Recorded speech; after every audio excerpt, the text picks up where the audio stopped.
Hey guys, Probo1701 here, and today we are going to talk about classic Doctor Who, and my question I'm posing to you today is, what is each Doctor's weakest story? And I'm going to tell you mine, keeping in mind that I haven't seen all of classic Doctor Who. Most of the Doctors I've seen a majority of their stuff. Really just the first Doctor, I need to see more of his era. I've only seen 10 out of his 29 stories. So this will be going just off the ones I've seen. And for the first Doctor, it is the Gunfighters. I don't like the Gunfighters. I have talked about the Gunfighters before. It's mainly Gunfighters might be it might be the worst episode of Classic Who I've ever seen, and a lot of it's just done to that ballad of what's his face song that I just hate. Johnny Ringo, the Ballad of Johnny Ringo. That song is one of the most annoying songs of all time. It's the Western equivalent of Last Christmas. It's so annoying, and it plays over and over like it's on a continuous loop, and you just want to take your remote and throw it to the screen. It's awful. Also, the American accents, for the most part, aren't so great either, and as American, especially an American in the South, it drives me batty. I don't like the Gunfighters. I don't think I will go back and revisit that one for a long time. I swear that episode's probably declared some kind of torture somewhere. For the second Doctor, I'm going with Fury from the Deep, purely for the animation, because the animation is just garbage.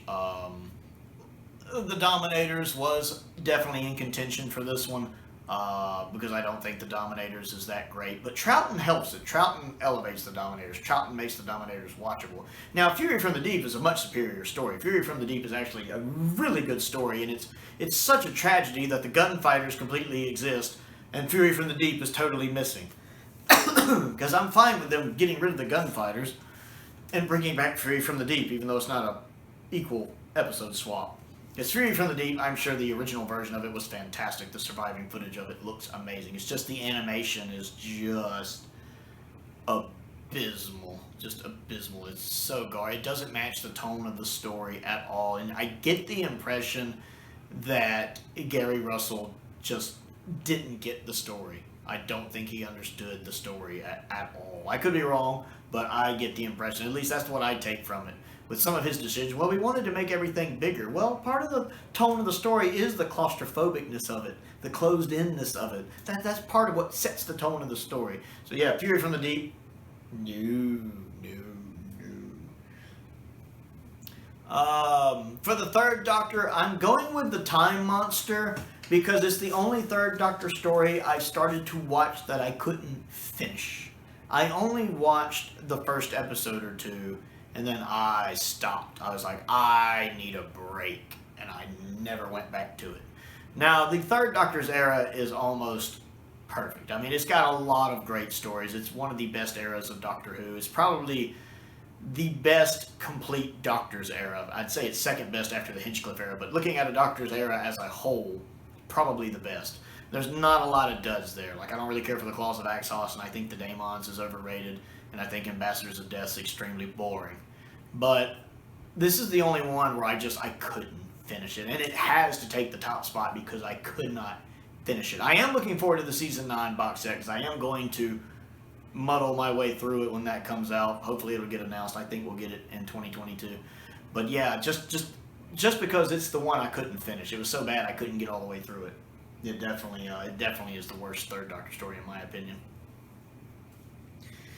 Now, the fourth Doctor story, this is probably going to come as a big surprise to people, because most of you who watch my channel, you know I love Robert Holmes. I'm a big Robert Holmes fan. He's my favorite Doctor Who writer. So oddly enough, my least favorite fourth Doctor story, one of my least favorite Doctor Who stories, is actually a Robert Holmes script. It's from the Key to Time season, and it's Power of Kroll. Now, I'm going to take a second to let some of you pick yourselves up off the floor, because I know y'all are so shocked to learn that I don't like a Robert Holmes script that you probably fell out of your chair in shock immediately. Because I don't I don't think I've ever really mentioned on the channel before that how much I just strongly dislike Power of Kroll.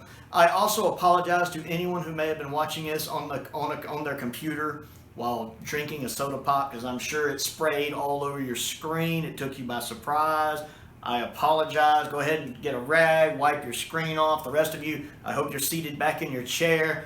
Again, I know that's a startling revelation indeed, but yes, I actually don't like Power of Kroll. I think it just shouldn't have been attempted. I think the budget is not there for it. Even Robert Holmes was like, no, we don't need to do this. And if Robert Holmes had still been the script editor, he'd have canned that crap in a heartbeat, because he would have known better. Instead, they're like, well, we're going to do it anyway. And he's like, this is the only Tom Baker story where Tom Baker can't elevate it. No matter how hard he tries, there's just nothing there. Anytime you see the squid, it looks ridiculous. The guys in the green makeup look ridiculous. It's directed by the same guy who directed Underworld. What are you expecting? So, yeah, it's terrible. Terrible. Number 5 is Kenda. I hate Kenda. Don't get me wrong, there's a couple others in the runnings, like Black Orchid. I could have put Black Orchid on here, but the location for Black Orchid, it looks really good. Like, if I had to choose between Time Flight and Kenda, I'd rather watch Time Flight. I like Time Flight better than I do Kenda. Kenda's just it's boring and uninteresting to me. And the scenes when Tegan is in the Mara plane or whatever it's called, it kind of reminds me of Warrior's Gate if Warrior's Gate sucked. But Warrior's Gate is great. I love the visuals for Warrior's Gate. This seems like it tries to do that, but it's like the Walmart generic brand of Warrior's Gate, and it doesn't pull it off. It just looks garbage. I remember when I watched this, because I've only watched it once, and I watched it and I was like, nope. Also, the original effects for the snake look terrible. The CGI effects do look a lot better and improve that final scene, but number 6, this one's a little harder. I went with Mind Warped, because I have strong issues with Mind Warped, but I like a lot of things about Mind Warped. I like Colin and Nicola's chemistry there. The Sixth Doctor and Perry, again, they're more on friendly terms like they are in Mysterious Planet. I like that. It has Brian Blessed in it, and I always love me some Brian Blessed. He's just amazing. I like having Seal back because I like Seal as a character. I don't think he's as effective here as he is in Vengeance, but I like having him back. But I find the story not very interesting, and mostly I just hate what they do with Perry in it. I'm glad Perry's fate was retconned, and the fact Perry just lets it happen. Okay, just lay here. I hope somebody comes and rescues me soon. She should have been fighting and kicking and screaming. Like, woman, they're going to kill you. I think her death there would have invalidated the Fifth Doctor's sacrifice in caves, so I'm glad they did retcon that later to where that was just a Matrix lie and Perry's still alive with Brian Blessed. That's good. I like that, because I hated that ending. I absolutely hated that ending in Mind Warp. Hated it. And for the 7th Doctor, I had Delta and the Bannerman, because I actually like a lot of McCoy's stuff. I think his era is the most underrated in the show's history. And Delta just doesn't do much for me. I don't hate it.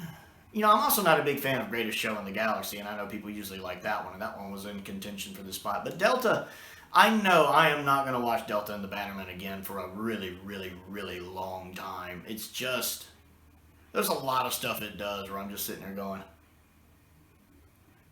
okay, that's a green baby. Okay, he's turning himself green to be with the woman with the green. Yeah, I find it uninteresting. And I can handle sometimes bad Doctor Who stories that are at least interesting. I can't handle ones that bore me to death. Hello, Ambassadors of Death. Although Ambassadors of Death I do think is better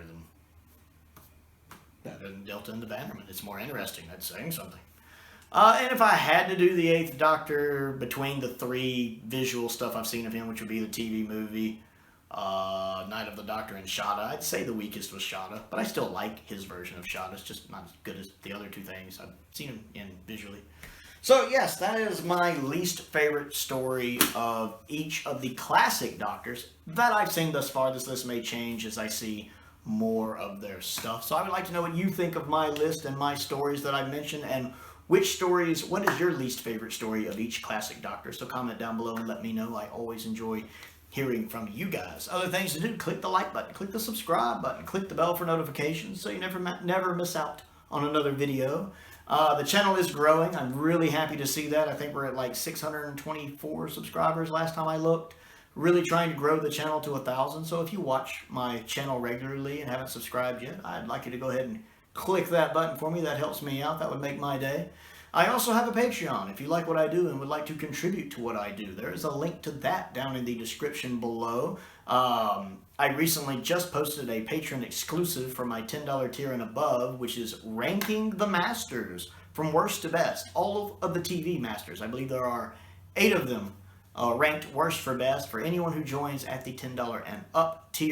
And then there's plenty of other things there as well. Outtakes, bloopers. I believe I ranked the doctors actually a couple months back, and that was done over the course of 5 videos. It's a video series that is on there exclusive to my patrons as well. And other things, day in the life, kind of some behind the scenes stuff about how I make my videos. And just anything else. I want to give a shout out to one of my new patrons, Alice Collins. She just joined recently. It's very nice to have you. And I also want to give a shout out to my first top tier patron, the 5th Doctor. That really made my day when I got the email about him joining. So thank you very much. And a thank you to all of my patrons, and a thank you to all of my subscribers. I really appreciate you guys kind of taking this journey with me. It's really been neat to watch the channel grow, to watch the Patreon grow.